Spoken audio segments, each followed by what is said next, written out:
Hi, I'm Barry Pinsky. I'm the Executive Director of Rooftops Canada, Abri International, which is the international development program of cooperative and social housing groups in Canada.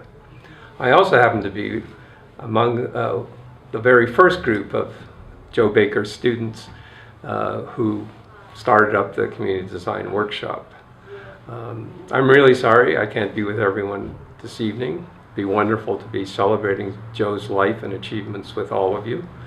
As it happens, we're recording this in Johannesburg.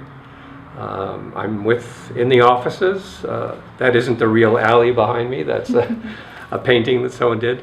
I'm in the offices of a group called MES, an amazing social and community services organization.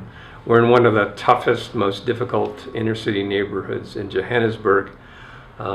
We've been privileged to work with MES for the last decade or so. MES works with homeless people on a lot of issues, food issues, HIV/AIDS issues, and very importantly on housing issues, and helps people who want help and are ready to move forward, guiding them through off the streets, into shelters, into transitional housing, temporary housing, and even long-term accommodation. And some years ago they set up a social housing company that now is providing housing to I guess they have over 2,000 units of housing, and they also have a lot of rooms in the inner cities that are very inexpensive, so the single room occupancies. And it's just wonderful work, and I'm saying all this because I know that Joe would appreciate the kind of work that MES does and the various social housing actors in this tough neighborhood, gradually changing the neighborhood and engaging people in the community, many of whom are urban poor people. So I want to connect some of the dots of where we started and where I personally am today. Joe had an incredible influence on my life. I used to think he sort of pushed me in a certain direction, but as I got somewhat more mature, I realized that he led me in a direction and pointed out some things that I could be doing. And I was, when he started this CDW initiative, I'm sure I signed up in an instant. I was a long-haired lefty at the time. This really suited where I wanted to be and what I wanted to do. And I worked in the Point St. Charles CDW alongside a whole variety of wonderful people, many of whom also now have had long careers in housing. And we did a lot of crazy things, some of which are like the things that MES does. We worked with the local clinic, we did a mobile clinic and so on. Crazy program called Green Thumbs and Sore Thumbs that I'm sure Peter Sipkus will talk about. Community gardens and adventure playgrounds.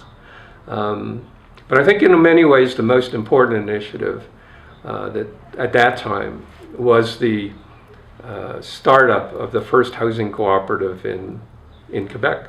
And it eventually, L'Age Pup de Point Saint Charles, which eventually became the Coopérative d'Habitation de Point Saint Charles.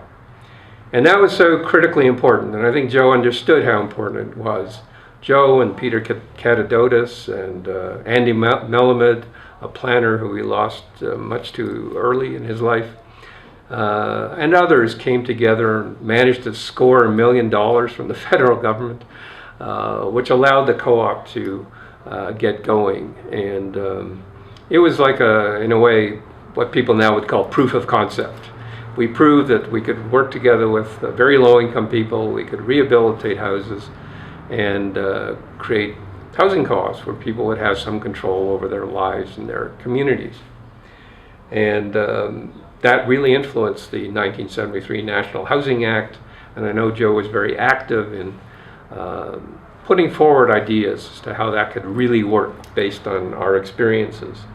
And Joe was like on the cutting edge of so many different things. The CDW had a whole bunch of partners in North America, community design centers, similar names in Halifax, in Vancouver, in Calgary, in Pennsylvania, all over the States.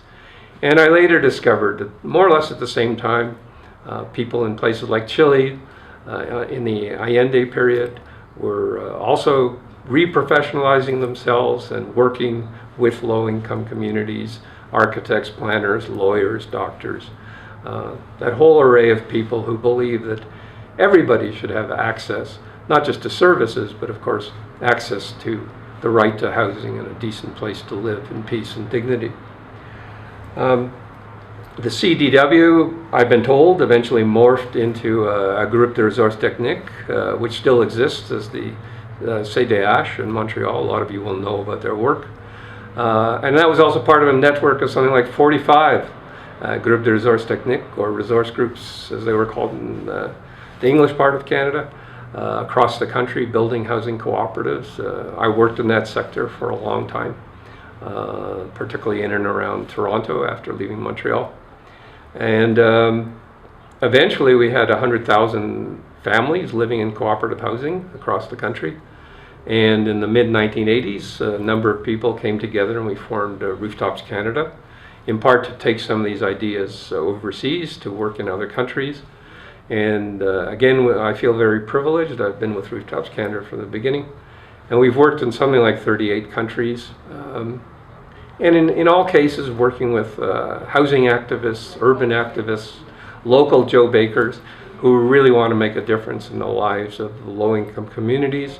And of course, wonderful leaders from those communities as well. Whether it's a co-op housing movement in Kenya, or getting somebody like James McGregor, a lot of you will know from the CDLC days, who helped us start a housing co-op movement in Zimbabwe, or working here in South Africa with an array of incredible social housing actors.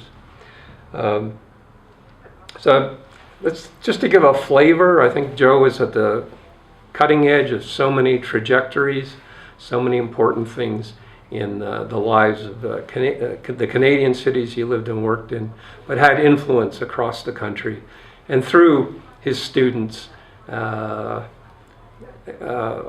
the world, literally. So I'm not going to take much more time. Just a couple of African kind of things to end. A lot of people in this part of the world, in southern Africa, believe that when someone passes, their spirit stays near the village, near their families, for a year, maybe more, maybe less, kind of keeping an eye on things, making sure everything's still on track, going in the right direction. And even if you don't believe that, I certainly believe that Joe's spirit lives on in many, many people. Obviously the many students he had, but many other people he influenced in organizations and in the many movements that he was part of, both locally and globally. And I'm just going to end with a South African Zulu greeting, Hamba kahle Joe. It means go well, go in peace. Thank you.